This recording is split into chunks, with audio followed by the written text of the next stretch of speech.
porque a vida ela é feita de ações e comportamentos. Não adianta você falar uma coisa e fazer totalmente oposto ou diferente. Então, quando você fala algo e faz diferente, para o universo isso ele é colocado como se fosse uma mentira, né? Entre uma palavra falada e não cumprida, para mentira não tem muita diferença, né? Então, você inventar uma história ou contar, mas não cumprir, não fazer, também não tem diferença. Então, tem que ter muito cuidado com o que se fala e realmente a vida não é tão difícil como as pessoas dizem. Tudo é difícil, é difícil, é difícil. E esse difícil não existe. Mas se você ficar falando, ele vem, ele aparece, ele bate na sua porta e fica ali.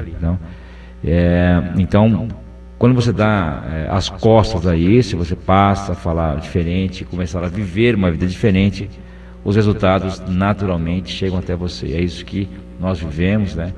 E eu venho assistindo você aí cada vez mais caminhando, né? Sempre no sentido vertical, né? Subindo.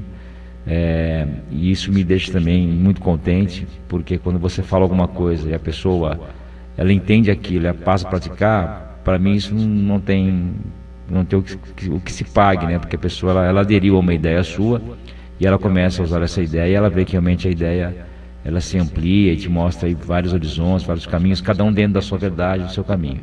Então fica aí um recado também, é muito importante que você fale pouco, que você fale aí só o que você vai fazer. Se você não fizer, não fique falando, não fique, né, colocando isso para fora, porque realmente você falar uma coisa, viver outra, a contaminação é muito grande. Alcides, nós sabemos que tem várias pessoas de várias religiões nos acompanhando neste momento e é importante esse contato com Deus, essa reza, esta oração. E tem gente que reza, mas não muda o sentimento, continua com o mesmo sentimento. Reza, ora, mas continua tendo assim, atitudes, comportamentos diferentes. Isso não adianta, né, Alcides? Não adianta, é o que eu sempre falo, né? Se só viver em oração mudasse alguma coisa, né?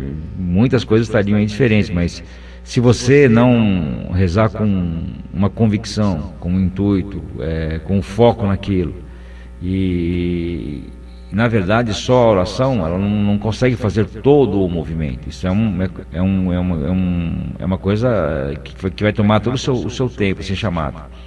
Então, por exemplo, no seu dia a dia, você tem que viver dentro da oração. Você não pode parar para orar e parar para trabalhar. Você tem que orar trabalhando e trabalhar orando. Então, no seu dia a dia, você nunca vai fazer a ninguém o que você não quer para você. Você vai evitar julgar. Então, de repente, você julgou. Bom, então, me desculpe, peço perdão para você mesmo. Automaticamente, você começa a mudar isso.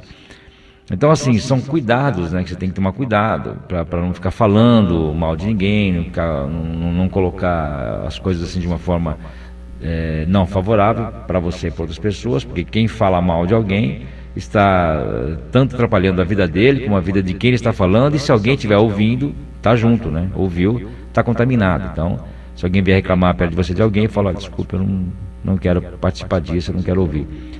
Então é isso, né? São detalhes que você vai ter que sempre estar atento. Talvez para algumas pessoas você vai se tornar a pessoa chata, porque você fala pouco, fala menos, tem menos amigos, porque amigos de verdade são aqueles que realmente estão ao seu lado e que o foco é o mesmo. Porque hoje existem muitos interesses, as pessoas se aproximam de outros por interesse e não por amizade, né? Então, viver sempre em atenção, sempre com vários cuidados. Então, é o que você perguntou. Tem pessoas que rezam o dia todo e falam: pô, mas minha vida não muda. Claro que não vai mudar. Se você não mudar as atitudes, esquece, né? Não tem oração que faça isso mudar, né? Alcides, nós estávamos falando também agora no programa sobre as crianças, sobre o respeito, sobre como educar as crianças. Como educar as crianças para ser umas crianças assim, sempre com respeito, umas crianças felizes? Olha, você tem que agregar a questão espiritual também nas crianças, né? Hoje pouco se fala sobre isso, as crianças não têm muito contato. Eu percebo pelos meus alunos, né, pelas minhas alunas, os filhos, né, que às vezes vêm no curso também, ou só de receber o benefício em casa, também vão aderindo a isso. E são crianças que vão mudando cada vez mais. Então, a oração na hora de deitar, a conversa durante o dia a dia, explicar quais palavras beneficiam, quais palavras não beneficiam. Existem exercícios para isso, a própria meditação favorece bastante. Tem escolas aderindo já a isso e percebem que as crianças estão mudando. Então cabe aos pais, por mais que estejam ocupados, por mais que não tenham o chamado tempo, é necessário se esforçar um pouco para poder estar um pouco mais ao lado dos seus filhos, né? E a criança, ela recebe isso muito fácil. E também, muito fácil, ela percebe se os pais não conseguem dar atenção. Então, dentro dessa atenção, é necessário trabalhar sempre o aspecto espiritual, sempre. Então, dando atenção às palavras, como eu disse, aos verbos, né, corrigindo o tempo todo o que se deve falar, o que não se deve falar. Evitar falar palavras pesadas, né, isso repercute caminhos não favoráveis para a criança e para casa também. Então, assim, são cuidados, Denis, são atenções que você passa a dar às crianças e elas passam a mudar através de comportamentos. Eu ensino muitas coisas durante os cursos, como você pode lidar quando acontece uma situação, quando acontece outra. E aí você pode agregar isso na sua casa, usar com seus filhos, e você percebe que a mudança realmente ela vem, né? Quando você busca um caminho espiritual, que você vive ele, né? Porque nós falamos agora há pouco, pessoas que rezam o dia todo, mas não estão nem aí. Então, por ela viver um caminho muito favorável, ela passa aquilo para os filhos, né? E depois, toda essa base, Denis, ela se torna o quê? O exemplo. Então, não adianta a pessoa falar assim para o filho, olha, não faça isso. Aí o filho olha para você e fala, pô, mas você faz. Então, quer dizer, não tem jeito, né? Então, você tem que ser exemplo. E você, com esse exemplo, você pode cobrar, mostrar, direcionar um caminho cada vez melhor. Dentro dos estudos, tudo isso aí, entender os caminhos que realmente a criança quer fazer, o adolescente, e você colocando isso, entendendo, né, crendo que realmente aquela criança vai crescer sem vícios, sem problemas, sem nada, não pensando nunca nisso, ela realmente não vai ter esses problemas. Então, é muito comum hoje, um atendimento dos pais, a preocupação com os filhos, se vão entrar com as drogas, ou se vai acontecer isso, ou aquilo. Primeiro tem que mudar a cabeça dele, né, a mente dele, crer que isso nunca vai acontecer. Então, com isso, você já coloca aí toda uma inibição, né, nessa questão. Automaticamente isso não acontece. Se ficar evidenciando, você vai atrair aquilo, não é isso? Então tem vários caminhos para você poder mudar a vida, trazer um grande favorecimento para as crianças, que são de suma importância para esse universo. Então, e cabe a quem? Cabe aos pais estar sempre de olho, né? Também falo meus alunos que são educadores, são professores, que eles também podem colocar aí uma dose disso na aula. É muito fácil saber colocar as palavras. E não precisa misturar isso com religião, não é isso. É realmente a questão espiritual. Espiritualizar cada vez mais a criança, né, para que ela possa também viver nesse mundo espiritual. E ela vai perceber que o mundo material dela melhora muito, independente de religião, de qualquer aspecto, né? Então também o professor também que está aí lidando com adolescentes, com crianças, pelo menos os meus alunos, com esse conhecimento, com esse ensinamento, tem mudado muito a vida dele e dos alunos também, né? Simplesmente por fazer algumas colocações, algumas coisas que a alquimia aí ela oferece.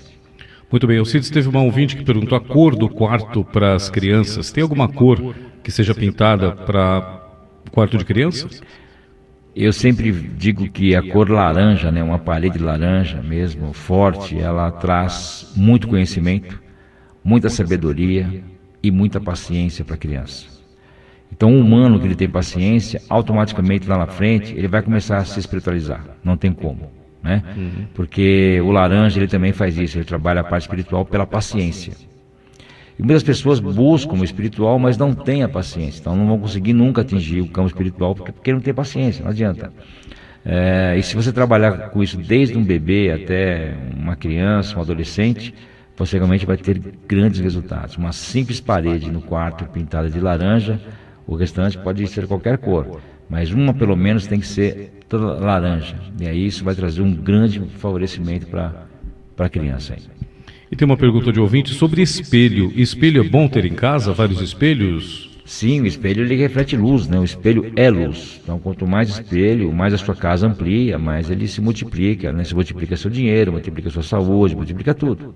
O espelho ele favorece muito, né? Tanto é que hoje é muito comum espelhar aí os prédios, né? E você veja a beleza que isso realmente traz aí um aspecto de visão diferente, e a própria energia que está ali ela é diferente, né? Porque ela reflete tudo que, vamos vamos dizer assim, o que não presta, o que não favorece, ela joga para fora, ela expulsa, e o favorável ela dobra, né? Então, assim, realmente ela trabalha os dois lados, né? Uma coisa muito forte, né? Então, vai entrar numa casa, por exemplo, se de cara a pessoa vê lá um espelho, se a pessoa vier carregada com pensamento negativo, automaticamente aquilo volta para ela.